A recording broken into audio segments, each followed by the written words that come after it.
دوستانو السلام علیکم ورحمت الله تعالی وبرکاته. امید دی چې تاسو به ټول ښه او د صحت په جامه باندې به یې. یو کس د حلال رزق دپاره وظیفه غواړي چې ماله داسې یو وظیفه راکړه چې زه هغه کومه او رب العالمین ما ته لارې کولو کی او رب العالمین ما ته د روزګار دپاره اسباب برابر کی.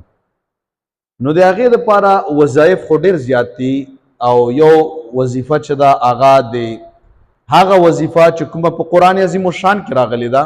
که موږ تاسو وګورو قرآن عظیم الشان کې هغه وظیفه د حضرت یونس علیه السلام یونس علیه السلام د مئی په خېټې ته چې کله لاړو نو دته الله تبارک وتعالی یو وظیفه وښودله چې ته دا وظیفه کوه ته به د دې مشکل نه را بهر شي. نو زلمی او د ځوان سړي دپاره کاروبار نه موجودېدل هم یو لوی مشکل دی. نو یونس علیه السلام به دا کلمه ویله لا اله الا انت سبحانك انی کنت من الظالمین. دا وظیفه به کوله.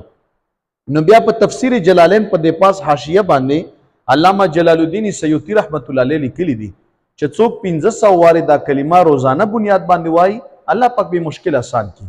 نو د کاروبار دپاره ډېره زبردسته وظیفه ده یا د جیل دپاره جیل کې څوک وي هغه دپاره چې روزانه بنیاد دی 1500 وارې لا اله الا انت سبحانك انی کنت من الظالمین وایي.